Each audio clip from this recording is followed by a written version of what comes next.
दोस्तों इस वीडियो को पूरा देखिएगा क्योंकि ये वीडियो आपके लिए बहुत ही इंपॉर्टेंट होने वाला है। तो दोस्तों मैं हूं हिमांशु और ये है आपका अपना प्यारा चैनल एससी स्क्वायर। तो दोस्तों हम इसमें wave motion and its application यानी तरंग गति और इनकी विशेषताओं के बारे में पढ़ेंगे। दोस्तों ये मोस्ट इंपॉर्टेंट एमसीक्यू का हमारा पार्ट 7 है अप्लाइड फिजिक्स का। दोस्तों इसके पहले के हमारे बहुत सारे अच्छे वीडियोस हैं इसी की प्लेलिस्ट में, यानी अप्लाइड फिजिक्स नाम की प्लेलिस्ट है, फिजिक्स एमसीक्यू नाम की, उसमें है। तो दोस्तों ये हमारा चैनल एससी स्क्वायर है, इस पे हमने अप्लाइड मैकेनिक्स के भी सारे लगभग चैप्टर कवर कर दिए हैं सेकंड सेमेस्टर के। अगर आप पॉलीटेक्निक सेकंड सेमेस्टर में, तो ये चैप्टर आपके लिए बहुत ही इंपॉर्टेंट होने वाला है। दोस्तों तरंग के बारे में आपने बहुत अच्छे से जाना होगा। आपने तरंग के बारे में क्लास 9th में भी पढ़ा होगा और क्लास 11th में भी पढ़ा होगा। वेव मोशन, वेव का पूरा चैप्टर आपने पढ़ा होगा। एसएचएम आपने पढ़ा होगा, आपने पेरियोडिक पढ़ा होगा, पीरियड टाइप में जो होता है आपने वेव के बारे में पढ़ा होगा। वेव के बारे में पढ़ते पढ़ते आपने वाइब्रेशन, इस चैप्टर में वाइब्रेशन से रिलेटेड बहुत सारी जानकारी पाने वाले हैं। अगर आप एक इंजीनियर है दोस्तों, तो वाइब्रेशन एक बहुत ही इंपॉर्टेंट फैक्ट है। अगर हम इसमें इस जो है पूरे चैप्टर में वाइब्रेशन यानी कंपन के बारे में पढ़ने वाले हैं दोस्तों। तो दोस्तों हमारा पहला क्वेश्चन कुछ ऐसा है, बहुत ही इंपॉर्टेंट है। अगर आपने हमारे चैनल को सब्सक्राइब नहीं किया तो सब्सक्राइब कर लीजिए दोस्तों। हमारा पहला क्वेश्चन है कि यांत्रिक तरंग वह तरंग है जो पदार्थ के कंपन के कारण उत्पन्न होती है। A mechanical wave is a wave that is produced by the vibration of matter. तो दोस्तों यांत्रिक तरंग क्या है, तरंगे क्या है, हमने तरंगों के बारे में बहुत अच्छे से पढ़ा है, बहुत अच्छे से जाना है। तो दोस्तों किसी फिजिकल मीडियम में उत्पन्न वह विक्षेप जो अपना स्वरूप बिना बदले माध्यम से एक निश्चित चाल से आगे बढ़ती है, उसे मैकेनिकल वेव्स कहते हैं। तो कोई भी मैकेनिकल वेव्स, तो दोस्तों मैटर के वाइब्रेशन के कारण जो वेव्स प्रोड्यूस होती हैं, प्रोड्यूस हो रहे हैं, उन्हें ही मैकेनिकल वेव्स कहते हैं, यानी मैकेनिकल वेव्स कहलाती हैं। दोस्तों हमको बताना है कि ये जो ऑप्शन है, ऑप्शन ए यानी ये जो कथन है ये सत्य है या ये कथन असत्य है। तो दोस्तों यांत्रिक तरंग वह तरंग है जो पदार्थ के कंपन के कारण उत्पन्न होती है, ये हमारा राइट आंसर है दोस्तों।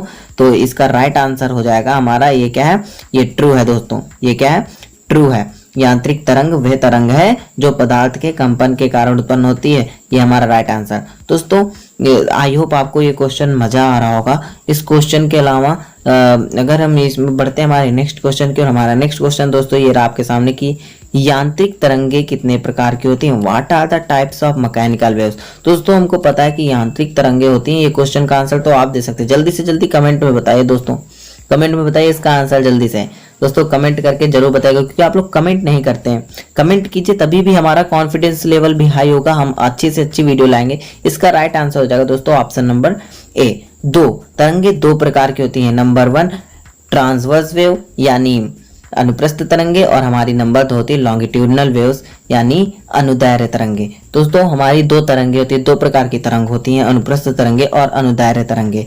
दोस्तों तरंगे वही जिनके बारे में आपने पढ़ा होगा। हमारा नेक्स्ट क्वेश्चन दोस्तों, क्वेश्चन नंबर नेक्स्ट, अनुप्रस्थ तरंग का उदाहरण है an example of transverse wave. दोस्तों हम अनुप्रस्थ तरंगों को एक एग्जाम्पल समझ सकते हैं कि किसी रस्सी के किनारे को एक हुक से बांध दें और दूसरी ओर से रस्सी को ऊपर से नीचे तेजी से खींचें, कि ऐसे ही किसी रस्सी को खींच दे जैसे मैं दिखा रहा हूं आपको, ठीक है, और ऊपर से नीचे मोशन करें, ठीक है। तो क्या होगा कि जो रस्सी होगी, रस्सी के लंबवत एक वाइब्रेशन उत्पन्न होगा। उसी वाइब्रेशन के कारण जो वेव उत्पन्न हो रही है उसे हम क्या करेंगे, ट्रांसवर्स वेव कहते हैं। दोस्तों ये जो होता है ये केवल सॉलिड्स में उत्पन्न होती है, क्योंकि सॉलिड्स जो होते हैं इनकी जो बॉडी होती है ये क्या होती है, रिजिडिटी होती है, यानी इनमें बहुत दृढ़ता होती है। लेकिन जो गैसेस होते हैं और लिक्विड होते हैं इनमें दे हैव नो रिजिडिटी, इनमें रिजिडिटी नहीं होती है। दोस्तों इसके वायु तो हो नहीं सकता हमारा, यानी वायु की गति क्या होगी, वाइंड स्पीड नहीं हो सकती क्योंकि ये गैसेस में है। इसके अलावा जो द्रवों की गति होगी ये भी नहीं हो सकती, यानी हमारा राइट आंसर क्या हो जाएगा दोस्तों, प्रकाश की गति। वायु की गति हो नहीं सकती, द्रवों की गति हो नहीं सकती, यानी हमारा राइट आंसर होगा प्रकाश की गति। प्रकाश की गति होती है एक अनुप्रस्थ तरंग का बहुत ही बढ़िया उदाहरण दोस्तों। दोस्तों बढ़ते हैं हमारे नेक्स्ट क्वेश्चन की ओर। इसमें हमने अनुप्रस्थ तरंग के उदाहरण के बारे में पढ़ा, हम आगे पढ़ते हैं अनुदैर्घ्य तरंगों के बारे में। दोस्तों अनुदैर्घ्य तरंगे क्या होती हैं। अनुदैर्घ्य तरंगों के नेक्स्ट क्वेश्चन हमारा, अनुदैर्घ्य तरंगों के उदाहरण है an example of a longitudinal wave. दोस्तों अनुदैर्घ्य तरंगे होती क्या है। दोस्तों कोई भी स्प्रिंग मान लेते हैं, देख लीजिए थोड़ा, हम आपको ड्रॉ करके भी दिखा देते हैं कि कोई भी स्प्रिंग है, किसी स्प्रिंग के किनारे क्या है, ये जो स्प्रिंग है इसके किनारे को क्या कहते हैं, एक हुक से बांध देते हैं। वो इसके किनारे को, और स्प्रिंग को क्या करते हैं फॉरवर्ड एंड बैकवर्ड इसको पुश करेंगे और दबाएंगे। जैसे मैंने एरो बनाया, क्या करेंगे इसको बैकवर्ड और फॉरवर्ड दोनों दिशाओं में करेंगे। दोस्तों क्या होगा, जो स्प्रिंग है, स्प्रिंग क्या होगी अपनी वापस से उसी अवस्था में आएगी। ठीक है दोस्तों, इसमें क्या होगा कि इन हर स्प्रिंग के बीच में एक क्या होगी वेव उत्पन्न होगी, और ये वेव क्या होगी एकदम वेवलेंथ टाइप में होगी, तरंग दैर्घ्य टाइप में होगी। तो ये तरंग क्या होती है, ये होती है अनुदैर्घ्य तरंग। दोस्तों ये क्या होती है, सॉलिड लिक्विड गैस सभी में उत्पन्न हो सकती है, यानी इसका राइट आंसर हो जाएगा स्प्रिंग में उत्पन्न तरंग। हमने स्प्रिंग का एग्जांपल लेकर पता है। इसके अलावा जो रस्सी में उत्पन्न तरंग है वो हमारी क्या है, अनुप्रस्थ तरंग का उदाहरण है। प्रकाश में उत्पन्न तरंग भी अनुप्रस्थ तरंग का उदाहरण है। पढ़ते हैं हमारे नेक्स्ट क्वेश्चन की ओर। आयाम क्या होता है दोस्तों, व्हाट इज एम्पलीट्यूड। एम्पलीट्यूड क्या होता है दोस्तों, एम्पलीट्यूड का मतलब क्या होता है, एम्पलीट्यूड क्या होता है, the maximum displacement through which N oscillating particle. दोस्तों जो हमारा ऑक्सीलेटिंग पार्टिकल होता है इसके द्वारा जो मैक्सिमम डिस्प्लेसमेंट तय किया जाता है वो हमारा क्या होता है, वही हमारा होता है एम्पलीट्यूड। एम्पलीट्यूड यानी क्या होता है, माध्यम के किसी कंपित कण के कारण जो माध्य स्थिति से दोनों ओर मैक्सिमम डिस्प्लेसमेंट होता है, यानी अधिकतम विस्थापन होता है, उसे उस कण का क्या कहते हैं, उसे कण का क्या कहते हैं, अधिकतम विस्थापन कहते हैं। यानी हमारा राइट आंसर हो जाएगा दोस्तों, हमारा राइट आंसर हो जाएगा option number B right answer, यानी कण द्वारा जो होगा अधिकतम विस्थापन, maximum displacement by a particle.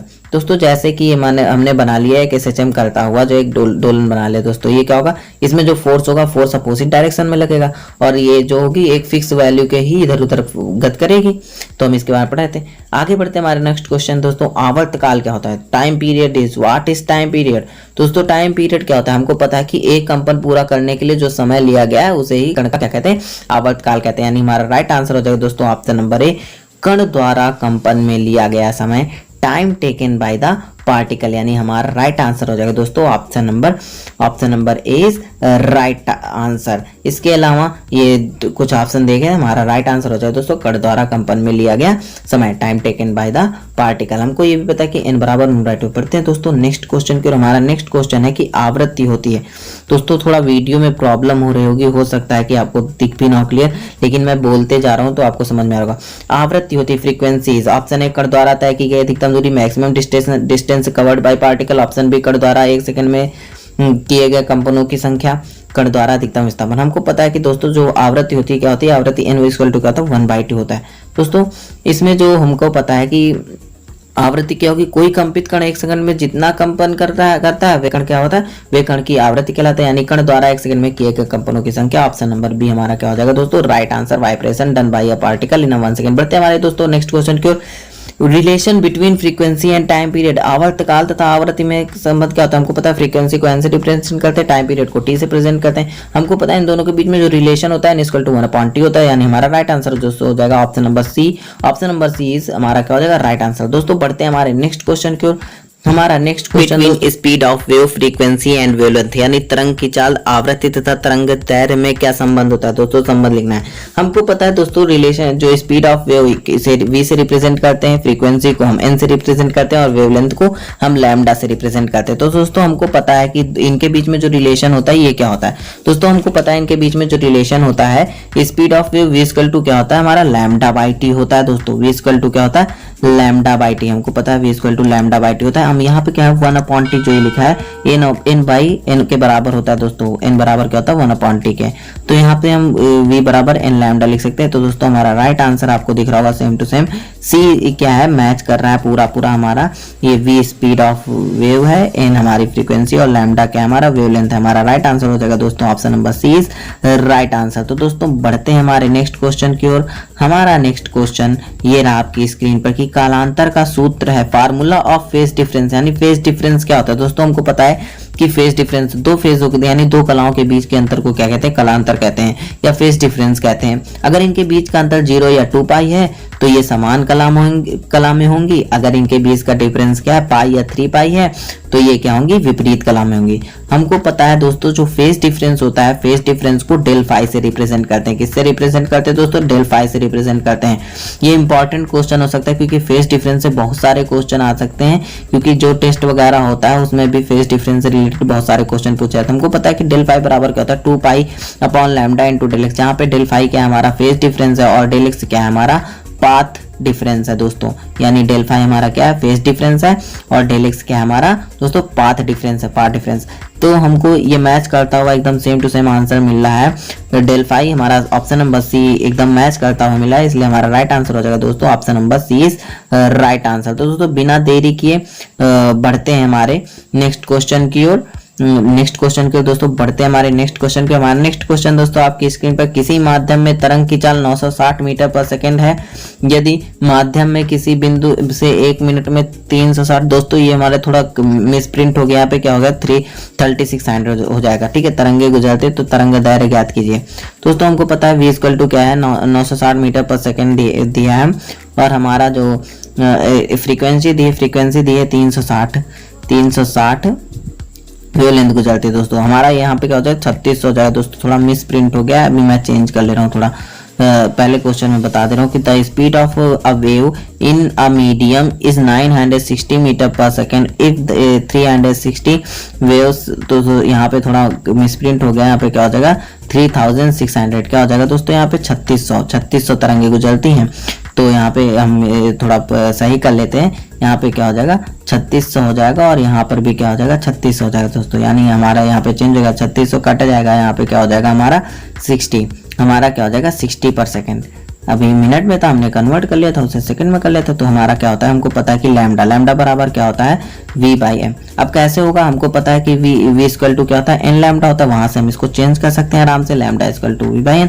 तो हमारी क्या हो जाएगी, v की वैल्यू जो दी है ये 960 दी गई है, और n हमारी क्या है 60 है, तो हम यहाँ से डिवाइड करेंगे, तो दोस्तों हमारा राइट आंसर हो जाएगा option number C, option number D right answer हो जाएगा दोस्तों हमारा 16 मिनट। हमारा राइट आंसर क्या हो जाएगा 16 मीटर, वेवलेंथ क्या हो जाएगी हमारी 16 मीटर। बढ़ते हमारे दोस्तों नेक्स्ट क्वेश्चन के। हमारा नेक्स्ट क्वेश्चन है आपकी स्क्रीन पर कि कलांतर तथा पथांतर में संबंध होता है दोस्तों, the relation between phase difference del phi and path difference del X. हमको पता है कि जो हमारा फेज डिफरेंस और इनके बीच में रिलेशन होता है del phi upon 2 pi into del X equal to del x upon lambda. दोस्तों तो यहाँ से अगर हम फाइंड करना चाहे तो हमको पता है कि डेल एक्स हमारा क्या है, पाथ डिफरेंस है, और हमारा जो डेल फाई है ये क्या है, हमारा फेज डिफरेंस है दोस्तों, क्या है फेज डिफरेंस। अगर हम यहाँ से कन्वर्ट करना चाहें तो हम देख सकते हैं कि इसके अकॉर्डिंग हमारा कौन सा आंसर मैच हो रहा है। अगर हम यहाँ से डेल फाई को रोक लें तो ये सब उधर चला जाएगा, तो 2 pi into del x into lambda upon lambda मिल जाएगा, del phi equal to 2 pi into del x upon lambda. तो यहाँ इससे मैच करता हूँ, हमारा राइट आंसर मिल रहा है दोस्तों, हमारा option number A is right answer 2 pi upon lambda into del x. तो हमारा ऑप्शन नंबर ए हो जाएगा राइट आंसर, यानी the relation between phase difference and path difference. हमारा option number A is right answer. बढ़ते हैं दोस्तों हमारे नेक्स्ट क्वेश्चन की। हमारा नेक्स्ट क्वेश्चन दोस्तों ये रहा आपकी स्क्रीन पर कि श्रव्य तरंगों की आवृत्ति परास कितनी होती है, what is the frequency range of an audible waves. दोस्तों नाम से ही पता चल रहा है ऑडियोएबल, यानी हमारे कान जिस ध्वनि को सुन सकते हैं उसे ही ऑडियोएबल वेव्स कहते हैं। दोस्तों ऑडिएबल वेव्स क्या होती है, ऐसी वेव्स, ऐसी तरंगे जिनको हमारा कान सुन सकता है उसको क्या कह सकते हैं, ऑडिएबल वेव्स कह सकते हैं। इनकी जो फ्रीक्वेंसी होती है दोस्तों, इनकी फ्रीक्वेंसी होती है 20 हर्ट्ज टू 20,000 हर्ट्ज, यानी हमारा राइट आंसर हो जाएगा दोस्तों ऑप्शन नंबर ए राइट आंसर। बढ़ते हैं हमारे नेक्स्ट क्वेश्चन की। हमारा नेक्स्ट क्वेश्चन, अश्रव्य तरंगों की आवृत्ति परास कितनी होती है, what is the frequency of infrared waves. दोस्तों इंफ्रारेड वेव्स क्या होती हैं, ऐसी तरंगे जो हमारे कान सुन ही नहीं सकते, उससे भी छोटी होती है, यानी लेस देन 20 हर्ट्ज, यानी हमारा option number B is right answer हो जाएगा दोस्तों लेस देन 20 हर्ट्ज। बढ़ते हैं दोस्तों हमारे नेक्स्ट क्वेश्चन की ओर। हमारा नेक्स्ट क्वेश्चन ये रहा आपकी स्क्रीन पर, पराश्रव्य तरंगों की आवृत्ति परास होती है, यानी the frequency range of ultrasonic waves. तो दोस्तों अल्ट्रासोनिक वेव्स क्या होती हैं, ऐसी तरंगे जिनका उपयोग हम संकेत भेजने तथा समुद्र की गहराई का पता लगाने में करते हैं, उन्हें क्या कहते हैं हम लोग दोस्तों, अल्ट्रासोनिक वेव्स कहते हैं।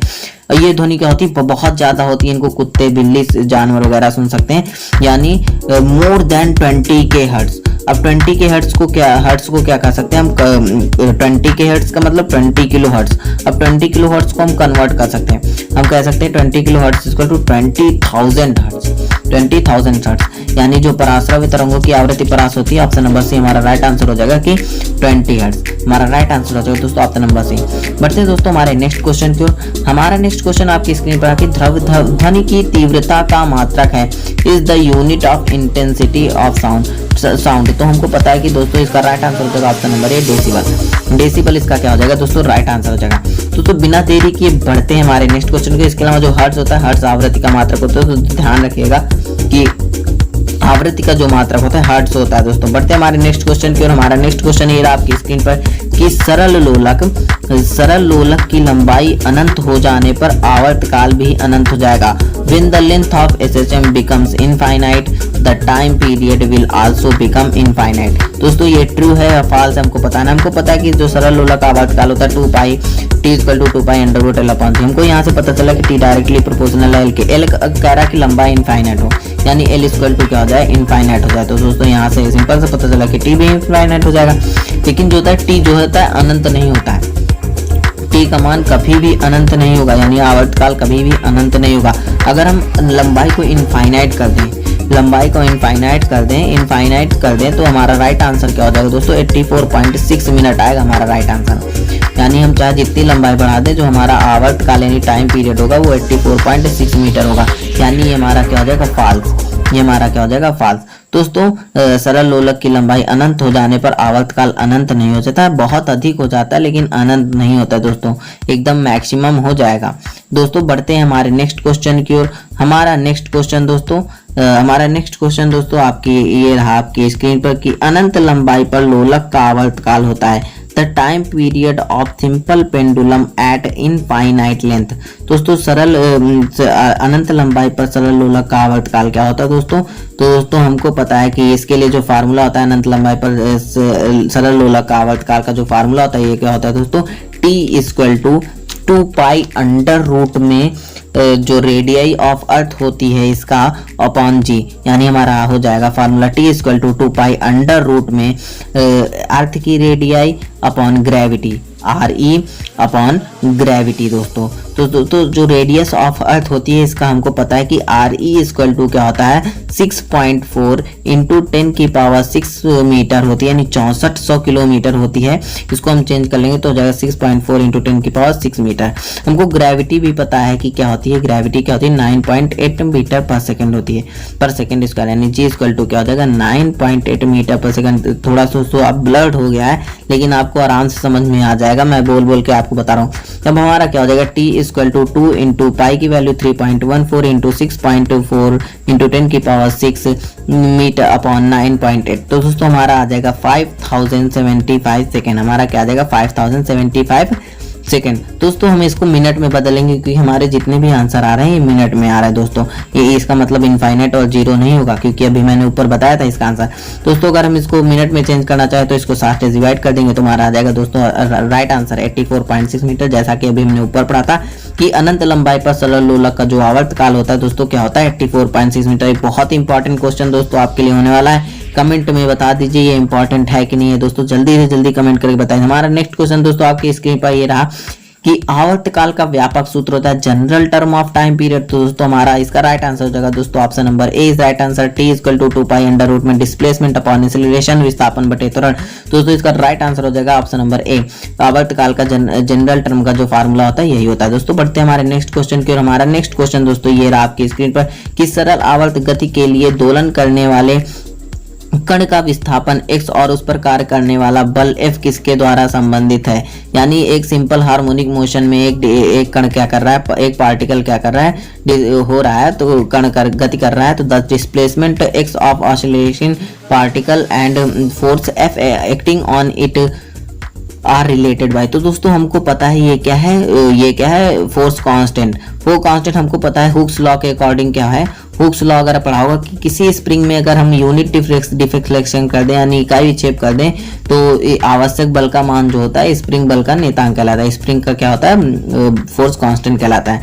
हमको पता है कि हुक्स लॉ क्या होता है, फ्रॉम हुक्स लॉ F = क्या होता है, -kx होता है। अगर हम कोई भी, तो हमारा राइट आंसर दोस्तों हो जाएगा ऑप्शन नंबर डी। अगर हम कोई भी एक सरल लोलक खींचे तो उसके लिए क्या हो जाएगा, अगर हम लाइन खींचे तो इधर वाइब्रेशन होगा, इधर वाइब्रेशन होगा, तो जो फोर्स लगता है इनके अपोजिट डायरेक्शन में लगता है। यानी हमारा जो फोर्स होता है हरदम माइनस में होगा, फोर्स क्या होगा हमारा हरदम माइनस में होगा। तो इसके लिए राइट आंसर हो जाएगा दोस्तों option number D is right answer. दोस्तों आई होप आपको वीडियो में बहुत ही इंटरेस्टिंग लग रहा है। बढ़ते हमारे नेक्स्ट क्वेश्चन के। हमारे नेक्स्ट क्वेश्चन दोस्तों आपके स्क्रीन पर ये रहा कि सरल आवर्त गति करने वाले कण की कुल ऊर्जा निर्भर करती है the total energy of particle executing simple harmonic motion depends upon it. तो हमको पता है कि दोस्तों कुल एनर्जी क्या होती है = U + K। अब हमको पता है कि जो स्थितिज ऊर्जा होती है half M A square omega square Y square plus जो काइनेटिक एनर्जी होती है half M omega square under root में अंदर A square minus Y square. तो दोस्तों हमको पता है कि अगर हम ब्रैकेट खोलेंगे तो हमारा फर्स्ट टर्म और लास्ट टर्म कर जाएगा, हमारा बीच वाला term F 1/m square omega square दोस्तों ए स्क्वायर बचेगा, half M square upon omega square ये बचेगा, हमारी ये क्या है कुल ऊर्जा है। दोस्तों हमको पता है ओमेगा इक्वल टू क्या होता है 2πn होता है, हम ओमेगा की जगह वैल्यू पुट कर देंगे तो हमारा जाएगा E equal to 1/2 m square 2π यानी हमारा हो जाएगा 4π square n square 4π square n square और a स्क्वायर भी दोस्तों हो जाएगा। थोड़ा भूल रहा हूं मैं लिखने के लिए, लेकिन मैं अभी लिख दूंगा अगले स्टेप में, क्योंकि यहाँ पे अभी थोड़ा इंपॉर्टेंट नहीं है, मैं थोड़ा जल्दबाजी कर रहा हूँ इसलिए थोड़ा दिक्कत नहीं होगी आपको, लेकिन मैं आपको अच्छे से समझा दूंगा। हमको पता था कि हमको क्या करना था, एक बार शुरुआत से देख लीजिए कि इक्वल टू यू प्लस के यू का मतलब जो हमारी स्थितिज ऊर्जा और के मतलब जो गतिज ऊर्जा है। अब यहाँ पे क्या होगा दोस्तों, हमारा क्या हो जाएगा ए स्क्वायर हो जाएगा, क्योंकि हमको पता है कि हमारे पहले क्वेश्चन से क्या है हाफ एम हो गया, एम स्क्वायर नहीं होगा, एम के ऊपर कोई वैल्यू नहीं होगी, यहाँ पे क्या हो जाएगा हमारा ए स्क्वायर हो जाएगा। हम अच्छे समझने के लिए एक बार फिर से समझते हैं, हमारी जो है u प्लस के क्या है, हमारी u क्या है स्थितिज ऊर्जा की, हमारी क्या है काइनेटिक एनर्जी दोस्तों। तो इसकी ये किस पे डिपेंड करेगी, फ्रीक्वेंसी और एम्पलीट्यूड दोनों पे डिपेंड करेगी, क्योंकि हमारा ए भी है एन भी, एन हमारी फ्रीक्वेंसी और हमारा क्या है ए क्या है हमारा एम्पलीट्यूड है। दोस्तों अगर हम इसको अच्छे से समझना चाहें तो u प्लस के लिखा है। अब हमको पता है कि जो स्थितिज ऊर्जा होती है और हमारी काइनेटिक एनर्जी होती है। अगर हम देखें तो फर्स्ट टर्म हमारा लास्ट टर्म से कट जाएगा, यानी हमारा बीच वाला टर्म बचेगा half M square omega square into A square. हम ओमेगा इक्वल टू 2π अगर अब रख देंगे तो यहाँ से ये हो जाएगा हमारा equal to half into m 4π square n square A square. अगर हम यहाँ पे देखें तो मैं इसको अच्छे से ऊपर लिख दे रहा हूँ, ई इक्वल टू क्या हो जाएगा दोस्तों 2m pi square n square और a स्क्वायर। यहाँ से हमें पता चल रहा है कि किस किस पे डिपेंड कर रहा है, एकदम आराम से पता चला है, n पे डिपेंड कर रहा है, a पे डिपेंड कर रहा है, m पे डिपेंड कर रहा है। तो दोस्तों यहाँ पे फ्रीक्वेंसी एम्पलीट्यूड की बात की गई, यानी हमारा राइट आंसर हो जाएगा दोस्तों ऑप्शन नंबर डी। बढ़ते हमारे नेक्स्ट क्वेश्चन के। हमारे नेक्स्ट क्वेश्चन दोस्तों ये आपकी स्क्रीन पर, द्रव्यमान आयाम वेग और कोणीय वेग के SHM को क्रियान्वित करने वाले कण की कुल ऊर्जा की, total energy of a particle mass executing SHM amplitude velocity and angular velocities. दोस्तों हमको अभी हम पढ़ के हैं कि E इक्वल टू क्या होता है दोस्तों, E इक्वल टू क्या होता है U प्लस के होता है, U प्लस के होता है दोस्तों। अभी हमने पढ़ा तो हमारा राइट आंसर हो जाएगा दोस्तों E equal to half M square m omega square A square. दोस्तों हमारा राइट आंसर हो जाएगा दोस्तों option number D is right answer. I hope आपको अच्छे से दिख रहा होगा, नहीं भी दिख रहा है तो मैं एकदम अच्छे से आपको समझा रहा हूँ दोस्तों। बढ़ते दोस्तों हमारे नेक्स्ट क्वेश्चन को। दोस्तों ये रहा हमारा नेक्स्ट क्वेश्चन, सरल आवर्त गति करते निकाय में अनिवार्यता होना चाहिए, a system exhibiting SHM must be. दोस्तों SHM होता क्या है, एक स्प्रिंग रोटेशन मतलब करते, ठीक है दोस्तों। हमारा जड़त्व तो क्या होता है दोस्तों, अगर जड़त्व की बात करें तो जड़त्व वो है तो वस्तु में हो रहा है परिवर्तन का विरोध करता है। अगर हम इसमें क्या करें, अगर इसमें कोई भी परिवर्तन करते हैं तो ये परिवर्तन का विरोध तुरंत करता है और वस्तु जो पहली अवस्था में होता है वैसे ही आ जाता है, यानी जड़त्व इसमें लग रहा है। सिंपल सी बात है, यानी हमारा जड़त्व तो होगा ही। इसके बाद हम बात करते हैं प्रत्यास्थता। प्रत्यास्थता का गुण क्या होता है, अगर हम कोई भी इलास्टिसिटी वाला मटेरियल ऐसा वस्तु जिनमें प्रत्यास्थता का गुण पाया जाता है, अगर हम उसमें करते हैं तो प्रत्यास्थता का गुण क्या बताता है कि वस्तु अपनी पुनः उसी अवस्था में आ जाती है, यानी हमारा राइट आंसर दोस्तों हो जाएगा ऑप्शन नंबर बी। जड़त्व तथा प्रत्यास्थता दोनों के गुण इसमें पाया जा रहा है, नहीं हमारा option number B is right answer. जड़त्व तथा प्रत्यास्थता, elasticity as well as inertia. बढ़ते हैं दोस्तों हमारे नेक्स्ट क्वेश्चन के। मुक्त दोलन में ऊर्जा क्षय का मान शून्य होता है जब in a free oscillation the value of energy consumed is 0 when. दोस्तों हमको पता है कि क्यू फैक्टर क्या होता है दोस्तों, बहुत इंपॉर्टेंट टॉपिक है क्यू फैक्टर। इस सरल लोलक की गति दोलन गति का उदाहरण है, थोड़ा सा विस्थापन करने में वे अपनी साम्य स्थिति के इधर उधर दोलन करने लगता है, यानी कोई भी थोड़ा सा विस्थापन कर दे तो दोलन करने लगता है। ये हमारा क्या होता है दोस्तों, मुक्त दोलन होता है। किसी भी डैम्पिंग ऑसिलेशन की बात करें तो इसका जो क्यू फैक्टर होगा दोलन के दौरान एकत्रित ऊर्जा, दोस्तों क्यू फैक्टर होगा क्या होगा, दोलन के दौरान उपस्थित ऊर्जा तथा एंकन में जो एक कंपन होगा इसमें 6 ऊर्जा के 2π गुणनफल के बराबर होता है। दोस्तों हमको पता है कि जो सिंपल हार्मोनिक मोशन में कर रहा है तो ये अधिकतम विस्थापित होगा। तो दोस्तों इसके लिए जो Q बराबर होता है, Q बराबर क्या होता है 2π अंडर रूट, यहाँ पे हो जाएगा Q equal to Q factor है हमारा, ये क्या है क्यू फैक्टर है। और डैम्पिंग ऑसिलेशन का होता है, डैम्पिंग ऑक्सीलेशन का मतलब अवमंदित जो गति होती है, अवमंदित गति उसके लिए होता है। दोस्तों इसका फार्मूला क्या होता है 2π ब्रैकेट में क्या होता है, जो एकत्रित औसत ऊर्जा होती है दोस्तों हमारी जो पूरी फील्ड करी हुई जो असत ऊर्जा होती है उसका, और क्या होता है अपॉन एक कंपन में जो क्षय ऊर्जा होती है इसका रेशियो होता है। अब कह रहा है कि क्वेश्चन के अकॉर्डिंग अगर देखें तो मुक्त दोलन में ऊर्जा क्षय का मान शून्य होता है। ऊर्जा क्षय का मान अगर हम शून्य कर दें तो हमारा क्यू फैक्टर क्या हो जाएगा, यही पे हमको फाइंड करना है। तो अगर हम किसी भी चीज अगर डिनोमिनेटर में वो जीरो है तो हमारा क्या हो जाएगा, क्यू इक्वल टू क्या हो जाएगा, इनफाइनाइट, यानी हमारा राइट आंसर हो जाएगा दोस्तों option number C. Option number C क्या है, क्यू इक्वल टू इनफाइनाइट, यानी हमारा राइट आंसर हो जाएगा दोस्तों कि अगर मुक्त दोलन में ऊर्जा क्षय का मान शून्य होता है जब हमारा क्या हो जाएगा, क्यू फैक्टर क्या हो जाएगा, इनफाइनाइट हो जाएगा। दोस्तों बढ़ते हैं हमारे नेक्स्ट क्वेश्चन की। हमारा नेक्स्ट क्वेश्चन दोस्तों ये रहा आपकी स्क्रीन पर कि जब पिंड की गति 1 मीटर पर सेकंड है जब अवमंदन नियतांक होगा। अवमंदन नियतांक दोस्तों होता क्या है, अवमंदन नियतांक के बारे में हम बात करें तो डैम्पिंग कांस्टेंट क्या होता है। डैम्पिंग कांस्टेंट के बारे में हम पहले भी पढ़ चुके हैं दोस्तों, अभी अब मैं बताऊंगा तो आपको एकदम अच्छे समझ में हो जाएगा। दोस्तों हमको पता है कि डैम्पिंग कांस्टेंट क्या होता है। डैम्पिंग कांस्टेंट की बात करें तो किसी दोलन में अवमंदन नियतांक का मान अवमंदन बल के बराबर होता है दोस्तों, यानी जब पिंड की गति की जो हो इकाई हो, यानी बी इक्वल टू क्या होता है माइनस एफ अपॉन वी। हम वी की जगह पे क्या करेंगे 1 मीटर पर second, B equal to minus F आ जाएगा, यानी हमारा ऑप्शन नंबर डी क्या हो जाएगा, राइट आंसर हो जाएगा। यानी जो हमारा अवमंदन नियतांक होता है ये हमारे बल के माइनस यानी विपरीत बल के बराबर होता है, यानी जो माइनस है चिन्ह है ये दिशा व्यक्त कर रहा है, आपको पता होगा। अवमंदन नियतांक का मात्रा क्या होता है दोस्तों, अवमंदन नियतांक बराबर हमको पता है बी इक्वल टू क्या होता है माइनस एफ अपॉन वी। अब यहाँ से देखें तो एफ का मान न्यूटन बटे मीटर पर सेकंड। दोस्तों न्यूटन बराबर क्या होता है किलोग्राम पर सेकंड का पूरा जब कट पीट कर देंगे तो हमारा ये आंसर आ जाएगा किलोग्राम पर सेकंड, हमारी option number C right answer. तो बढ़ते हैं हमारे नेक्स्ट क्वेश्चन की ओर। हमारा नेक्स्ट क्वेश्चन है कि if the natural frequency of an oscillating body and the frequency of an external force applied to the body become the same then amplitude is, यानी हमको क्या फाइंड करना है, एम्पलीट्यूड फाइंड करना है। हमको पता है कि दोस्तों ए बराबर क्या होता है F0/4π² m NE² minus NA² F। दोस्तों यहाँ से हमको पता है कि क्वेश्चन के अकॉर्डिंग क्या कि NE यानी जो हमारी एक्सटर्नल जो फ्रीक्वेंसी है वो क्या है NF के बराबर है, यानी NE क्या है NE इक्वल टू क्या है NF। अब यहाँ से अगर NE NF के बराबर है तो दोनों वैल्यू इक्वल टू हो जाएंगी, अगर इक्वल टू जाएंगे यानी नीचे 0 बन जाएगा, अगर 0 बन जाएगा तो एम्पलीट्यूड बहुत ज्यादा हो जाएगा यानी बहुत अधिक हो जाएगा। हमारा ऑप्शन नंबर ए क्या हो जाएगा दोस्तों राइट आंसर। हमारा नेक्स्ट क्वेश्चन किसी सरल लोलक को चंद्रमा पर ले जाने पर आवर्तकाल पर क्या प्रोडक्ट है, what will be the effect on the time period if SHM is taken by the one और टेकन ऑन द मून। तो दोस्तों हमको पता है कि जो पृथ्वी का गुरुत्वाकर्षण होता है इसका 1/6 गुना ग्रेविटी होता है कहाँ, चंद्रमा पर। तो दोस्तों हमको आवर्तकाल के लिए फार्मूला पता है कि 2π अंडर रूट में L/G होता है।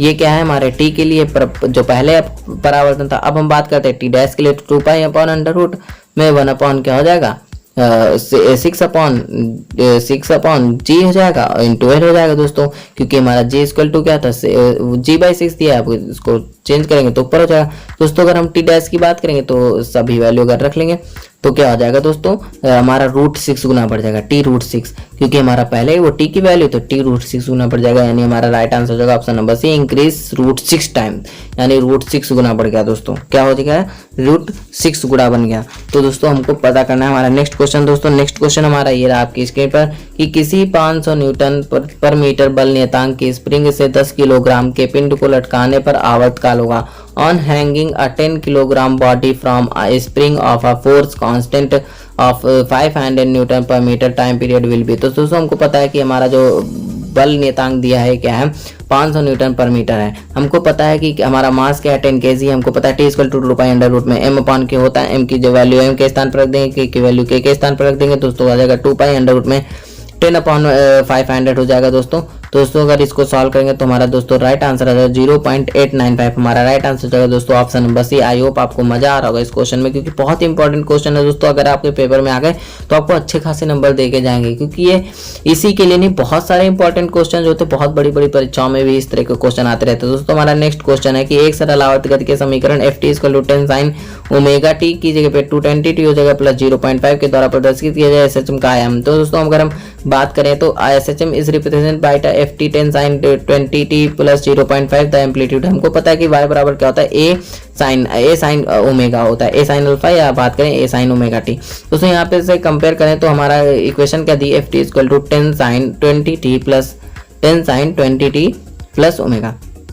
0.5 दिया है। तो दोस्तों अगर हम तुलना करें दोनों की तो ए बराबर क्या हो जाएगा दोस्तों, हमारा 10 आ जाएगा, राइट आंसर हो जाएगा बराबर 10।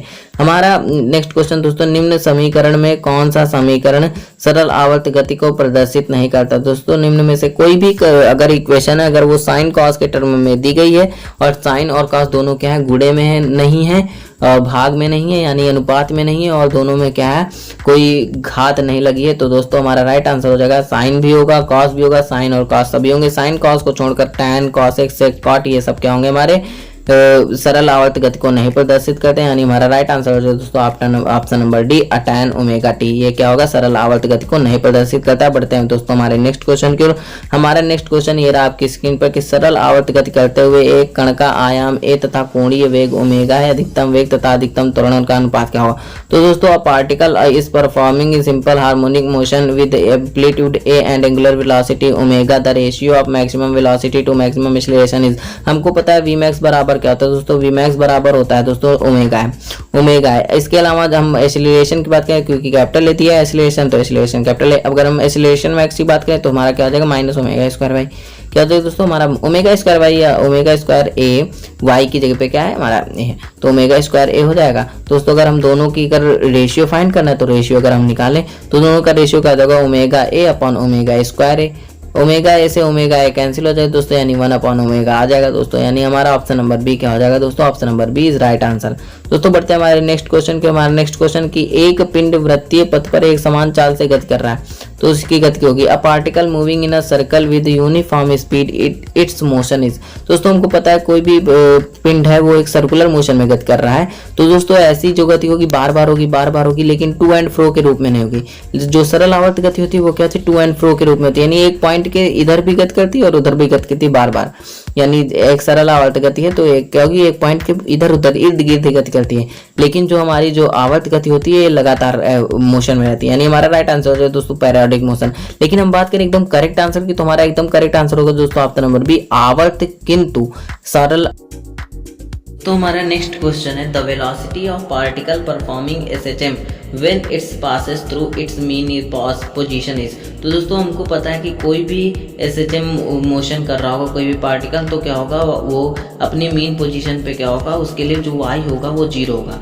हमारे लिए जो वेग होता है, वेग का फार्मूला क्या होता है दोस्तों, वेग का फार्मूला होता है दोस्तों v इक्वल टू क्या होता है, ओमेगा अंडर रूट में a square minus Y square. हमको पता है y यहाँ से 0 हो जाएगा तो क्या हो जाएगा, v equal to omega under root में a स्क्वायर, अंडर रूट से रूट कटा, हमारा हो जाएगा v equal to omega a। यानी हमारा जो सरल आवर्त गति कर रहा है किसी कण का माध्य स्थिति पर जो वेग होगा, वेलोसिटी होगी, क्या होगी दोस्तों, मैक्सिमम होगी, क्योंकि हमारा क्या है, v मैक्स का फार्मूला है। v मैक्स बराबर हमारा क्या होता है दोस्तों, v मैक्स बराबर होता था ओमेगा है। बढ़ते हैं हमारे नेक्स्ट क्वेश्चन की। हमारा नेक्स्ट क्वेश्चन ये रहा कि अगर दो सरल आवर्त गति जिनके समीकरण क्या है, ये दो हमारे समीकरण दिए हैं, इनके बीच का कालांतर हमको फाइंड करना है कि इनके बीच कालांतर होगा। तो दोस्तों हमारा कालांतर क्या होता है, कालांतर यही होता है दोस्तों, इनके बीच का कालांतर क्या हो जाएगा दोस्तों, हमको पता है कि दो इक्वेशन दिए y equal to A sine omega T minus alpha, और एक इक्वेशन दिए y equal to B cos omega T minus alpha.